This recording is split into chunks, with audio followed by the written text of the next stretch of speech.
This Family Life News podcast is made possible by the support of listeners like you. It's the Noon Report from Family Life, bringing a Christian worldview to what's happening in New York, Pennsylvania, across the country, and around the world. Weather with Kevin Williams, plus special features and reports with the Family Life News team. Now, here's what's happening.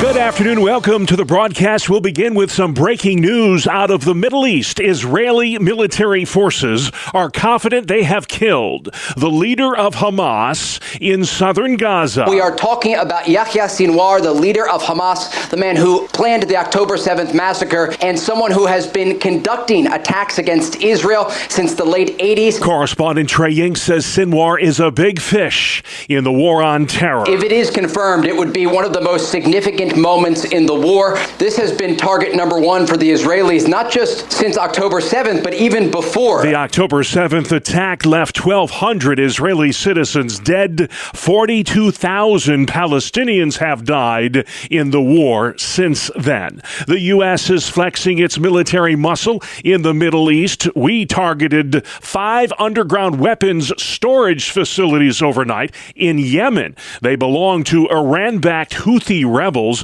The Pentagon says B-2 stealth bombers were used in that attack. A new Fox News poll shows former President Trump has a 2-point lead over Vice President Harris in the 2024 race for the White House. With 19 days to go, Trump is up 50 to 48%. Harris sat for a hard-hitting interview last night with Fox News. She promised to do things differently than President Biden if elected and called Trump too unstable to be re-elected.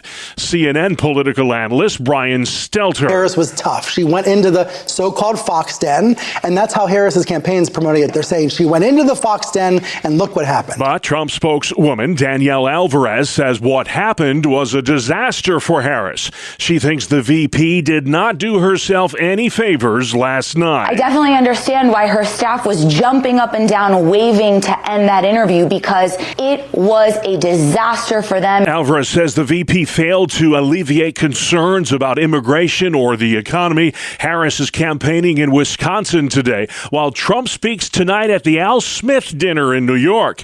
That's a fundraiser to benefit Catholic charities. Harris is skipping that event. Many critics think it's because of the Catholic Church's stance on abortion. An historic settlement's been reached with the Catholic Church. The Archdiocese of Los Angeles will pay $880 million to settle 1,300 abuse claims. Some of these cases date back to the 1940s. Reporter Amy Johnson. Los Angeles Archbishop Jose Gomez had this to say about the settlement.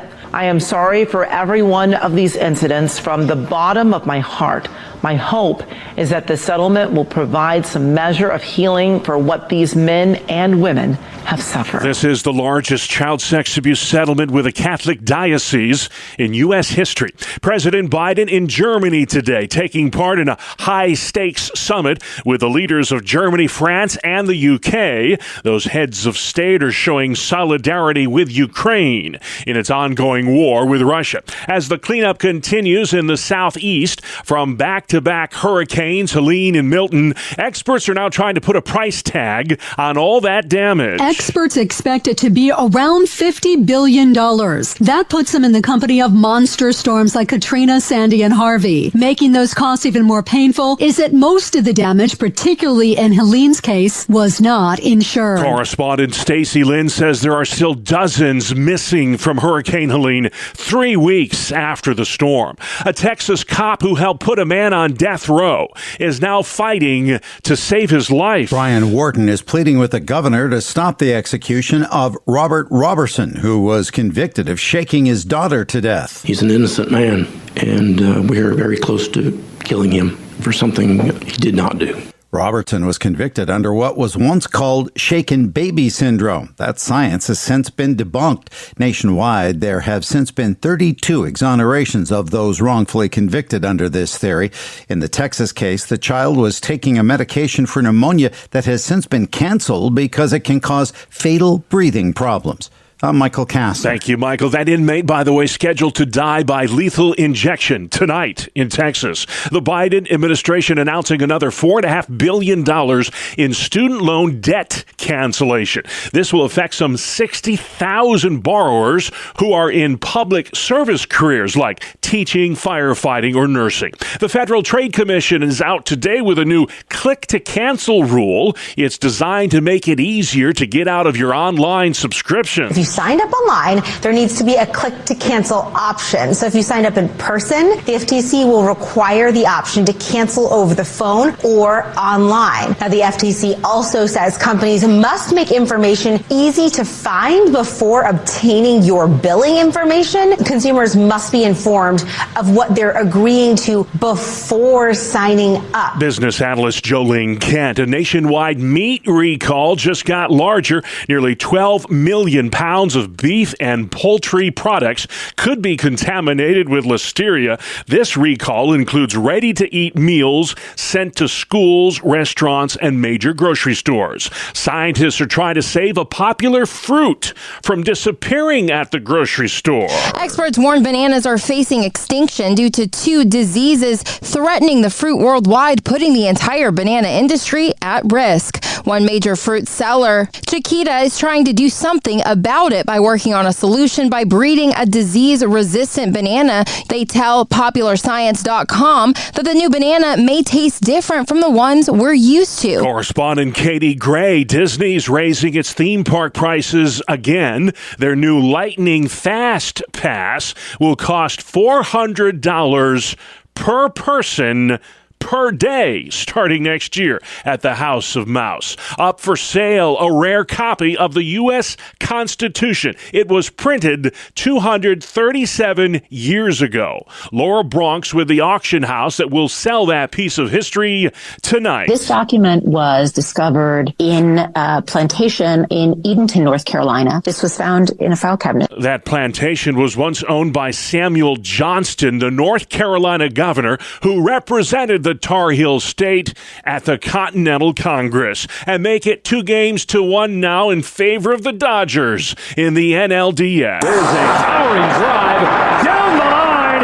Ohtani's broken through. Shohei Ohtani on Fox Sports with that 3-run home run to help propel L.A. to the 8-zip victory over the New York Mets. The ALCS resumes tonight in Cleveland with the New York Yankees up 2-0 in that best-of-7 series. Still to come on the Noon Report. Local church helps hurricane victims. Help for vets with PTSD. And Josh Allen's getting a little help. We'll tell you about the new Bills pickup right after this. Good afternoon. I'm Kevin Williams. We are on our way to a glorious autumn weekend across our entire region. I'll have forecast details coming up in 10. All right, Kevin, looking forward to that. New York Governor Kathy Hochul says it's safe to be a New Yorker. Flanked by members of the state police today, she highlighted new numbers on gun violence. Despite what you're hearing from the fear-mongers that are out there today, murder and gun crime rates are down lower this year than they've been in 60 years. So when people talk about rampant crime and making all these outlandish false claims, New Yorkers see through that. The governor says there's been a 28% decrease in shootings the past year across the state. More than 1.5 million mail-in ballots have been requested in Pennsylvania for the upcoming election. 1 million of those ballots requested by Democrats, 500,000 by Republicans. GOP strategist Cliff Maloney says Republicans don't have to win the mail-in vote. They just have to keep it close. In 2020, Trump lost PA by 80,000 votes, but 141,000 Republicans requested a mail-in ballot and never sent it back. Our math shows we don't have to get to 51% of the mail-in vote. If we can get to 33%, it is a landslide win for Trump. A total of 2.7 million mail-in ballots were counted in the 2020 election in Pennsylvania. A 5-year-old child airlifted to the hospital yesterday afternoon after a 3-vehicle crash involving a school bus in the town of Irwin, New York. That's just outside of Painted Post. That bus belonged to the Addison School District. The accident happened on State Route 417. Thankfully, the child's injuries injuries were not life-threatening. An Olean, New York child was shot while playing outside this week. Family Life's Dee Haley. Olean police report a silver-colored pickup truck is part of an investigation into the shooting of an 11-year-old child. Olean City Fire responded to the 1300 block of Seneca Avenue about 6:15 p.m. on Tuesday after an 11-year-old was shot in the leg while playing outside. The 11-year-old was taken to the hospital and has reportedly undergone surgery. Police are asking for the public's help in finding a pickup truck that was in the area and spotted on a doorbell video camera. Anyone with information is asked to contact the Olean Police Criminal Investigation Unit. Dee Haley, Family Life News. Thank you very much, Dee. Onondaga County, New York is taking action to lower the number of drug overdoses. The health department there is offering to mail free boxes of the overdose reversal drug Narcan to county residents. The county's also making available drug test strips. Anyone interested in getting them can call the Onondaga County Harm Reduction Helpline. An ambitious plan unveiled last night in Clarion, Pennsylvania to aid vets who are suffering from PTSD. A group called The Cost of Freedom wants to build a veterans wellness center on Lighthouse Island in nearby Tionesta, PA. It's a very comprehensive program, but it's the type of program that will bring about results to start putting a dent in 22 of our fellow Americans taking their life every day. That's David Miller Martini, an Air Force vet who lost 3 of his military friends to suicide. His group's currently looking to raise money to purchase the island with the hopes of opening that veterans center by 2026. Smoke continues to billow up from the side of a days-old fire at a western Pennsylvania barn. That fire destroyed that barn at an equestrian center in the town of Hempfield. 300 large rolls of hay were inside the barn when the blaze broke out 3 p.m. Saturday. Students in New York could help determine future meals served at school. Family Life's Jeremy Miller. More than 150 students, teachers, and school nutrition staff attended the Fuel Up Food Expo in Syracuse with students sampling items from local vendors. I really liked the frozen chocolate milk. It's part of the Fuel Up program where educators and students work together to build healthier communities. Donna Rice is the lunch director for the Baldwinsville Central School District. What we're trying to do is give the most nutritionally balanced food to the students on a daily basis. Students voted on their favorite items, and nutrition directors will bring that information to their own school districts. Studies show improved nutrition in school meals leads to students doing better in class. All of the options are healthy, and students were excited to help school officials decide what's for lunch. Jeremy Miller, Family Life News. All right, Jeremy, thank you. A Southern Tier Church stepping up to help out hurricane victims in the South. The Owego Church of the Nazarenes organized a supply drive to assist folks in Augusta, Georgia. Pastor Jared Geistorfer says a connection through faith is what created this fundraiser. Having connections like this is super important. You know, you can call on your brother to come and help you in your time of need, and we're there to answer. So I think it's super important to have a network of pastors around you that can help lift you up in times of trouble. Geistorfer's church has done projects before with this congregation in Georgia, which is reeling now from back-to-back hurricanes. His wife, Dory, says their pastor friend in the South named James called for help, and they're happy to answer the call. So for us to say that you're part of our church family isn't just something that we say, it's something we believe, and we're showing that by helping Pastor James, who's all the way in Georgia. 25 volunteers from the Southern Tier are not only donating supplies, they've also agreed to hand deliver those supplies to the folks who are suffering in Georgia. New numbers are out on Christmas shopping this year. What do you plan to spend? Consumers plan to spend about $1,800 each this year. That is according to Deloitte's Holiday Retail Survey. That is up 8% year over year.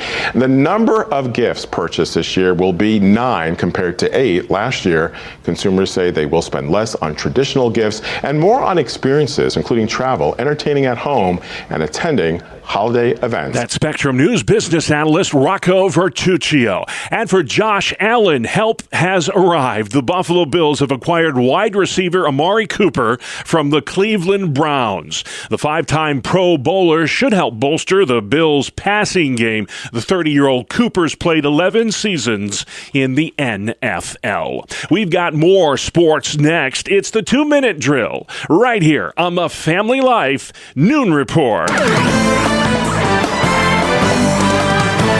Good afternoon, I'm Randy Snavely. Bob, last night in Queens, it was all Los Angeles as the Dodgers seized a 2-1 lead in their best-of-7 matchup with the Mets. Shohei Ohtani belted a 3-run home run, while Enrique Hernandez and Max Muncy also went deep.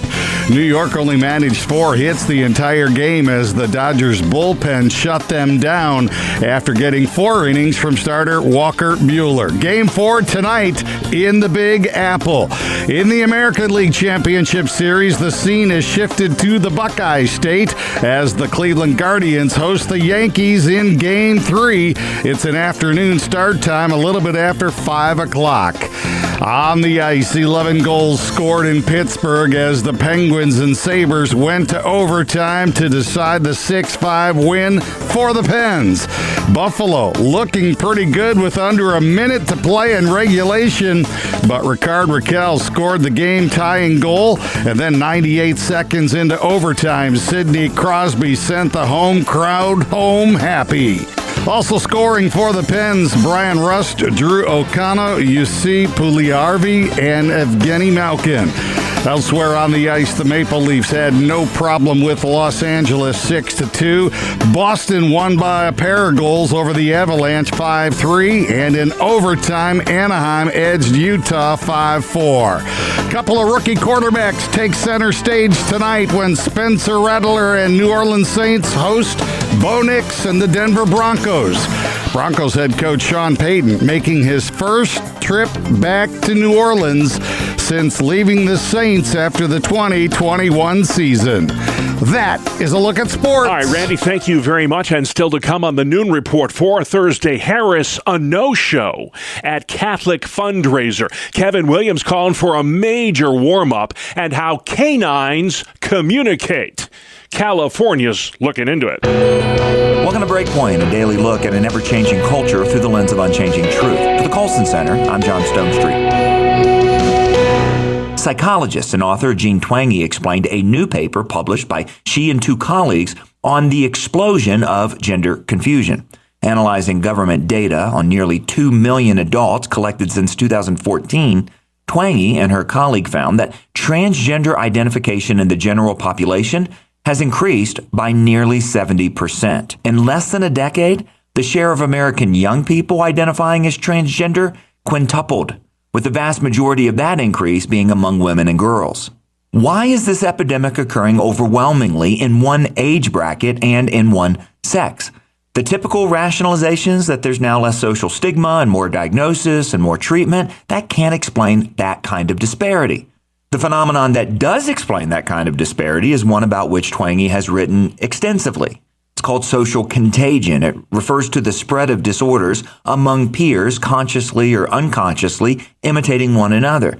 And when rates of mental illness, smartphone and social media use, and transgender identification are traced, well, these graphs align with eerie precision. One particular year, in fact, stands out, 2013. It was the first year that most Americans owned a smartphone. It was also the year that adolescent mental health problems began to noticeably climb. For example, rates of depression and anxiety rose by nearly 50% in the decade following 2013, and suicide among teenage girls more than doubled. And that same year, transgender identity among teenage girls also began its epidemic spread. The only adequate response to this kind of a mental health crisis has to be multi-pronged, and it simply cannot resort to just quickly administering so-called treatments that are irreversibly damaging. And the first non-negotiable step will have to be giving up on this myth that transgender identity is innate. In fact, it's far more often caught, like a virus. And if our society continues to refuse to address this now obvious and manifest fact, more vulnerable people, especially young people, will suffer unnecessarily. For the Colson Center, I'm John Stonestreet with Breakpoint. Today's Breakpoint was co-authored by Shane Morris. And for more resources to live like a Christian today, go to breakpoint.org. Thank you, John. Outside we go next. Meteorologist Kevin Williams. Here is your family life weather forecast. The call for this afternoon, mainly sunny, milder than recent days, the high in the 50s to near 60. Tonight, bright moonlight again, and for some, frosty again. Low temperatures in most areas in the 30s, low 40s in the cities and near the lakes. Tomorrow and Saturday, sunny and warmer. High tomorrow, 60s. The high Saturday, 60s and near 70. And continued beautiful, sunny and warm on Sunday. All right, we'll take it. Thank you, Kevin. This is the Noon Report. I'm your host, Bob Price. Here's what's going on Thursday, the 17th of October. Israeli officials are confident they have killed the leader of Hamas in a firefight in Gaza. This is the guy who masterminded the October 7th terror attack in Israel. 1,200 Israeli citizens died that day. 42,000 Palestinians have died in the war since then. Elsewhere in the Middle East, the U.S. military used B-2 stealth bombers overnight to target Houthi rebels in Yemen. They struck 5 underground weapons storage facilities. Now, that's the first time those billion-dollar aircraft have been used against the Houthis. Targeted facilities are said to have been home to some advanced conventional weapons used to strike vessels in the Red Sea and the Gulf of Aden. Charlie Daggett in Jerusalem. Israeli military jets overnight carried out dozens of airstrikes on Hezbollah targets in Lebanon. Here's reporter Deborah Pata. Israeli jets pounded southern Lebanon today, and despite U.S. concern over Israel's bombing campaign in Beirut, there were a series of strikes around the capital. This comes a day after Hezbollah vowed to strike deeper inside Israel. One bombing raid south of Beirut left a mayor and 16 others dead. The rocket destroyed a government building during a city council meeting. Former President Donald Trump will be in New York City tonight for the annual Al Smith Dinner. A preview from reporter Scott Pringle. The annual event is a fundraiser for Catholic charities and brings out big political names. And for decades, the nominee for the 2 major political parties have attended the Al Smith Dinner. But Kamala Harris will break that tradition. She turned down the invitation and instead will be campaigning in the swing state of Wisconsin. Donald Trump, meanwhile, will be the featured speaker. Governor Kathy Hochul and Mayor Eric Adams will be at the dinner as well. Scott Pringle, New York. All right, Scott, thank you. Harris, by the way, is the first White House contender since Walter Mondale in 1984 not to attend the Al Smith Dinner. The Archdiocese of L.A. has just agreed to pay a record $880 million to victims of clergy sex abuse. This dates back decades. Over 1,100 victims have come forward claiming they were molested by Catholic priests in the L.A. area. More than 300 priests accused of crimes. 31-year-old Liam Payne, a founding member of the wildly popular boy band One Direction, has died after falling from a 3rd-story balcony. It happened at a hotel in Buenos Aires, Argentina. Here's reporter Chloe Malas. You're insecure, don't know what for. As one of the 5 members of One Direction, which included fellow singer Harry Styles, Payne was a part of one of the best-selling boy bands of all time. An autopsy is being done today to determine the cause of death for Liam Payne, who had recently admitted he struggled with alcoholism. He leaves behind a 7-year-old son. A Texas parole board refusing to stop tonight's planned execution of Robert Robertson. He was convicted of murder in the 2002 death of his 2-year-old daughter. Shaken baby syndrome was the finding. Robertson, who's maintained his innocence, was diagnosed with autism around that time. Now, the Texas cop who helped put him on death row is fighting to save his life. He wasn't behaving the way we thought he should. His child was in the emergency room. She was in desperate circumstances, and he was not particularly emotional. Now I can understand it. It would have been nice to have known back then. Brian Wharton is pleading with Texas Governor Abbott to stop tonight's planned execution. If Robertson is put to death, it would mark the first time a condemned inmate has been executed for shaken baby syndrome. More than 90 people are still missing in the mountains of western North Carolina, 3 weeks after Hurricane Helene. Marissa Coleman lives in hard-hit Buncombe County. A lot of people in my town and in the area specifically especially were really heavily affected, don't have streets to their houses anymore, don't have houses anymore.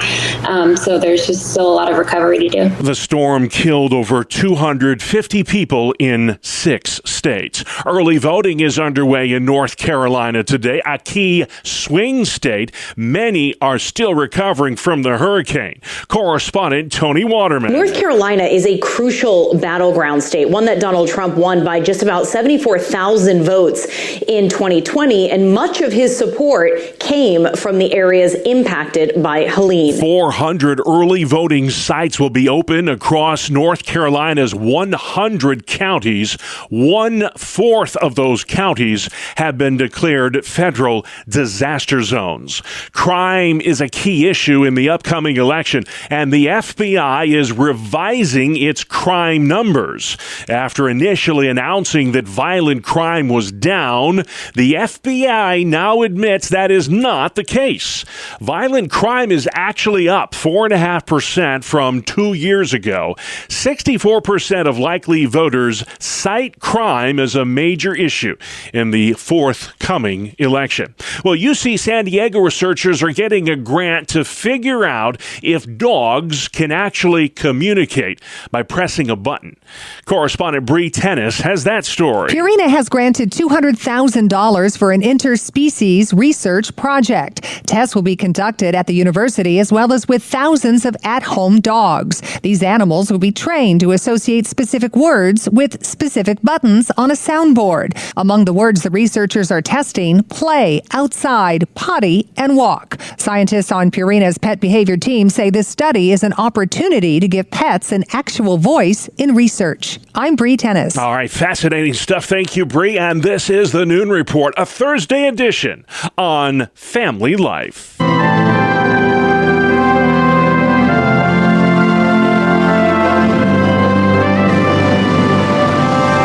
Children's hospitals across the nation are providing what they call gender-affirming care. Hormone treatments or surgical procedures to attempt to change the gender of an underage child. But there's a medical watchdog group that is concerned about that, and they've put together a report card on those children's hospitals. And their external relations manager is Beth Serio. Beth, what is your research finding? The numbers were quite staggering. So nationally, we found about 14,000 children have undergone some type of sex change treatment.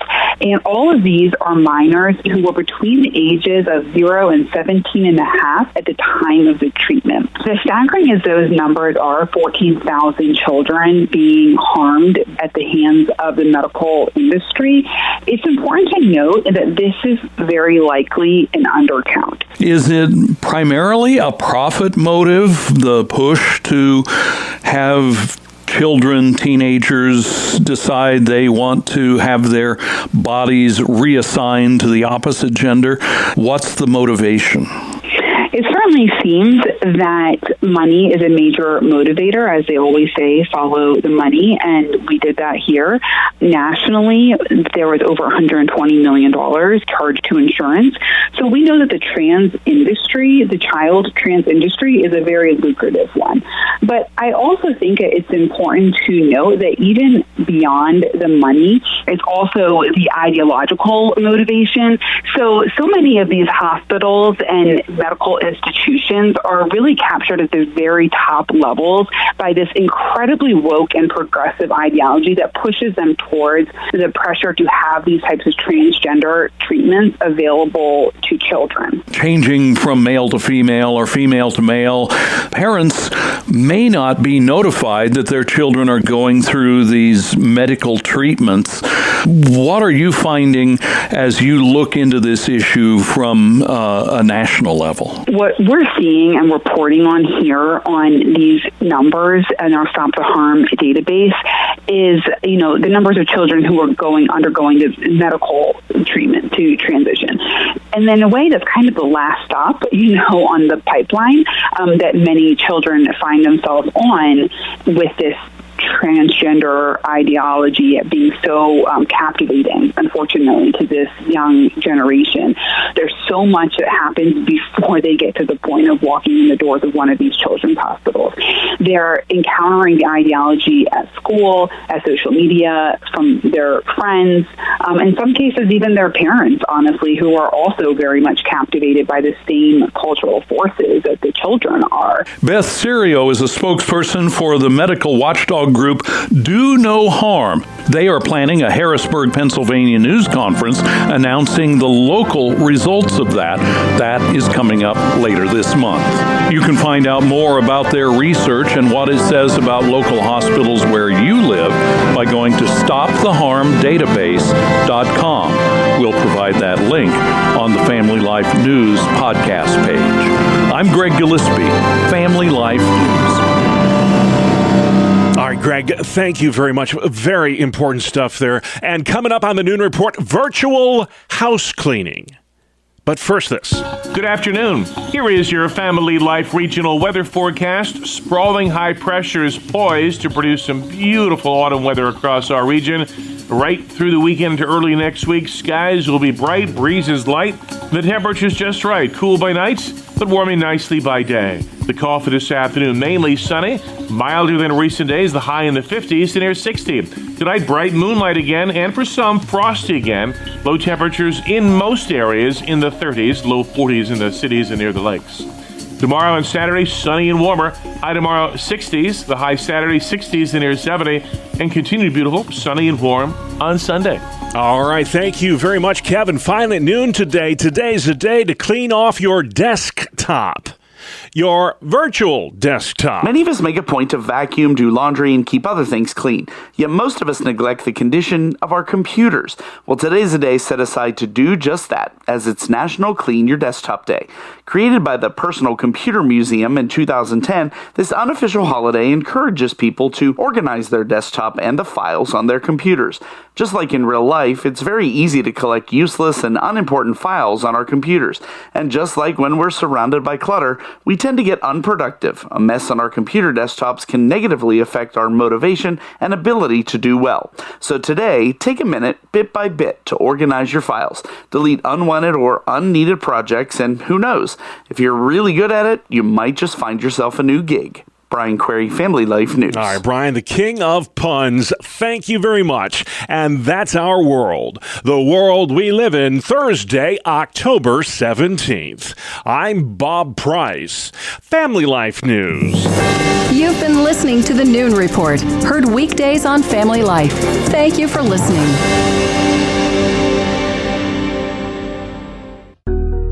Thank you for listening to this Family Life News podcast. If you've been encouraged by what you've heard, please share it with others and click the subscribe button to automatically receive future episodes. Family Life is a listener-supported ministry. Podcasts like this are made possible by your financial partnership. Find out more at familylife.org.